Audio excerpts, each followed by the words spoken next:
melanggar peraturan itu menjadi pelarian bagi kita. Assalamualaikum warahmatullahi wabarakatuh. Perkenalkan, nama saya Faunia Naura Hairia, asal Faunia dari Jogja. Faunia masuk ke Pondok Pesantren Matalib Asyuluk pada tahun 2023. Alhamdulillah, Faunia dikasih kesempatan untuk menceritakan pengalaman Faunia dari awal Faunia mondok sampai Faunia bisa sampai di titik yang sekarang. Sebelum Faunia masuk di Matalib, Faunia dikasih kesempatan bisa mondok di salah satu pondok pesantren modern, yaitu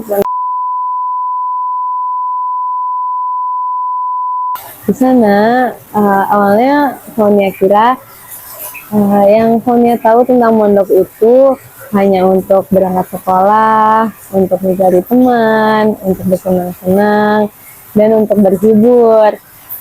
Yang dimana pada saat di sana Faunia bertemu dengan banyak teman-teman, dan Faunia bersama teman-teman sempat melakukan pelanggaran pondok, seperti tidak berjamaah, terus keluar dari jam pelajaran, dan beberapa hal lainnya.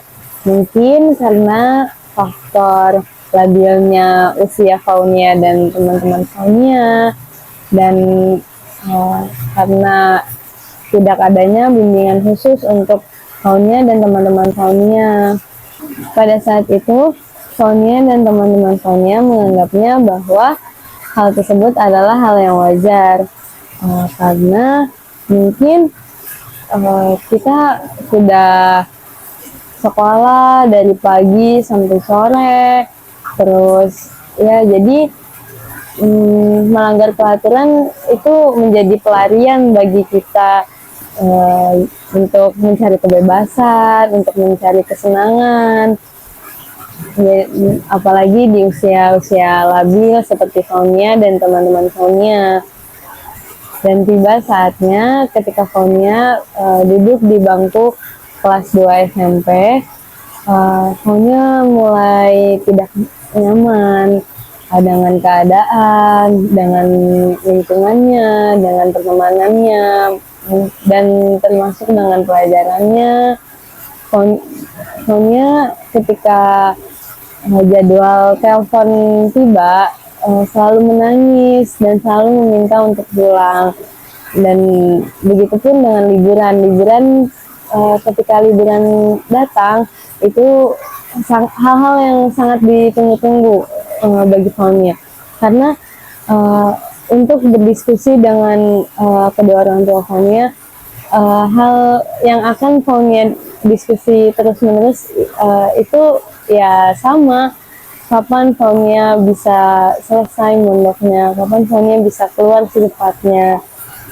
Lalu Faunia tapi tidak mendapat respon baik dan tidak mendapat respon yang Faunia inginkan dari mama ataupun papa gitu.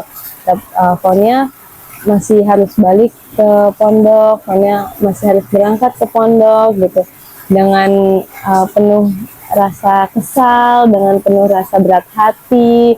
Dan dulu mungkin berangkat ke pondok hal yang paling Faunia tidak sukai, hal yang paling Faunia kesali, dan gak yang Faunia tunggu-tunggu. Lalu Faunia sampai dimana Faunia terus menerus bujuk mama, kapan Faunia bisa keluar, kapan Faunia bisa selesai.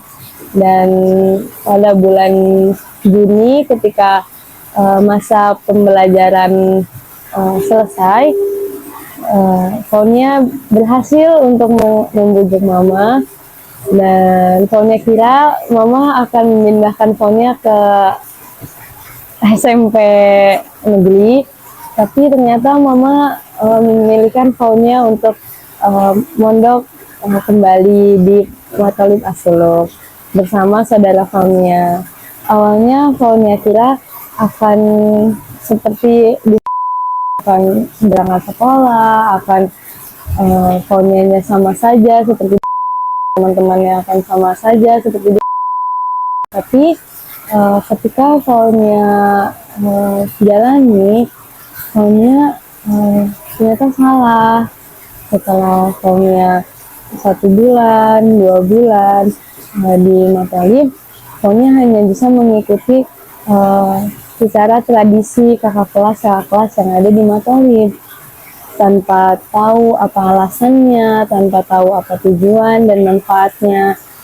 Lalu ketika tahunnya 1 bulan, 2 bulan, tahunnya pelajari, tahunnya dapat bimbingan, tahunnya dapat arahan, pembelajaran akhlak, adab, tahunnya sadar dan tahunnya tahu bahwa mondok itu nggak seperti yang Fonya bayangkan gitu. Ternyata mondok itu nggak seburuk apa yang Fonya nilai, justru berbalik, apa yang justru sangat berbalik dengan apa yang Fonya nilai. Kalau dulu Fonya nilainya itu mondok itu hanya untuk berangkat sekolah, hanya untuk mencari teman, hanya untuk bermain, ternyata Fonya salah. Jadi mondok itu setelah Fonya pelajari, setelah Fonya resapi manfaatnya, mondok itu untuk belajar akhlak, untuk belajar adab, terus untuk mengabdi, dan untuk mengamalkannya. Dan ketika Fonya di Matolib pun, Fonya sadar bahwa apa yang telah Fonya lakukan ketika Fonya pun itu adalah hal yang tidak wajar, hal yang salah, dan Fonya pun berniat untuk tidak melakukannya kembali, karena Fonya pun tahu kalau hal tersebut akan berdampak kepada masa depan Fonya. 1 tahun pun berlalu.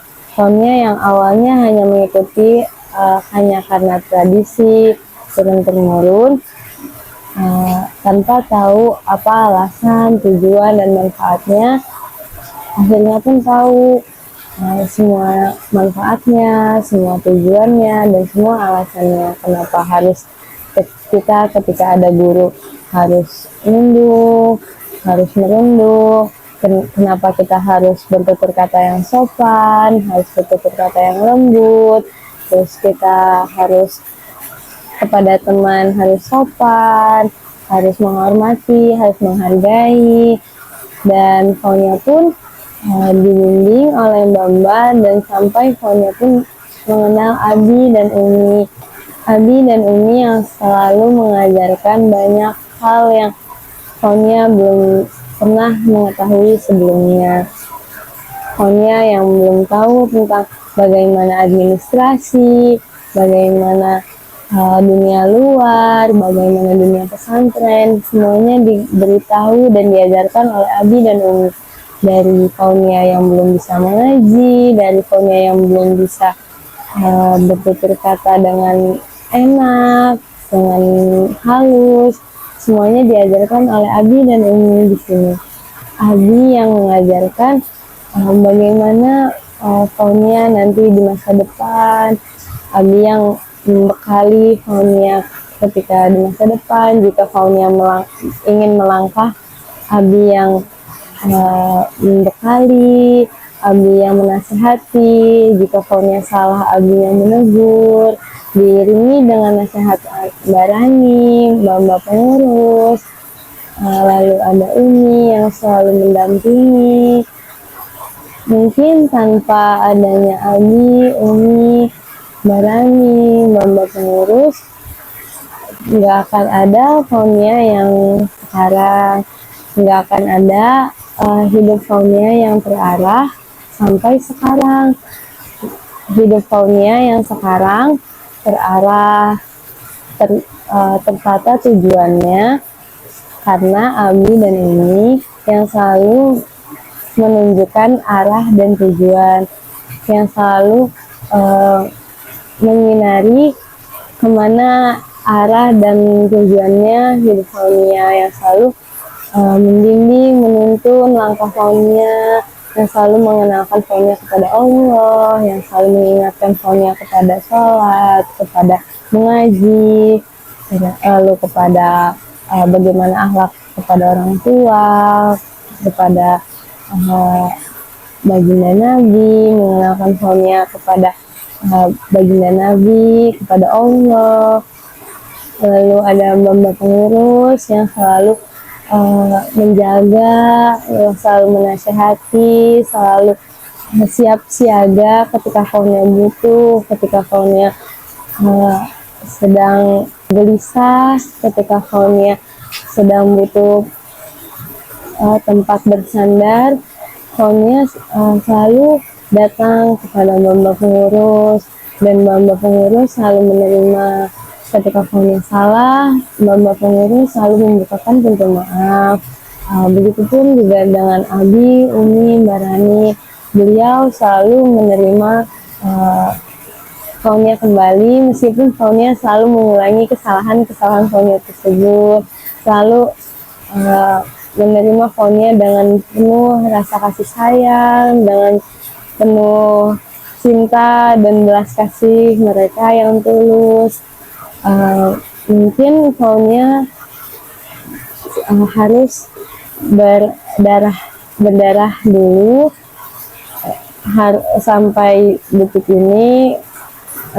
Mungkin Faunia harus jatuh dulu untuk sampai ke Faunia yang detik ini, tapi tanpa adanya Abi, Umi, Mbak Rani, dan Bamba pengurus, mungkin Faunia sekarang nggak akan jauh lebih baik, nggak akan ada Faunia yang pernah dapat sertifikat, nggak akan ada Faunia yang bisa menang, nggak akan ada Faunia yang pinter, nggak akan ada Faunia yang baik, dan nggak akan ada Faunia yang dibanggakan. Mungkin dan tanpa adanya Mama sama Papa yang selalu mendukung Faunia untuk selalu balik ke Matolib, mungkin nggak akan ada Faunia yang kenal sama Abi dan Umi, sama pondok. Mungkin nggak ada Faunia yang sebaik sekarang. Dan Faunia selalu minta sama Allah untuk diberkahi rezekinya Abi dan Umi, Mama sama Papa dan Bamba pengurus sekalian, dan Mbak Rani, agar selalu disehatkan, agar selalu dilancarkan segala urusannya untuk bisa kembali bertemu kelak di surganya Allah, supaya bersenang-senangnya nggak hanya di dunia, tapi kelak bersenang-senangnya bersama-sama di akhiratnya Allah juga. Mungkin sekian dari Faunia. Kurang lebihnya mohon maaf. Assalamualaikum warahmatullahi wabarakatuh.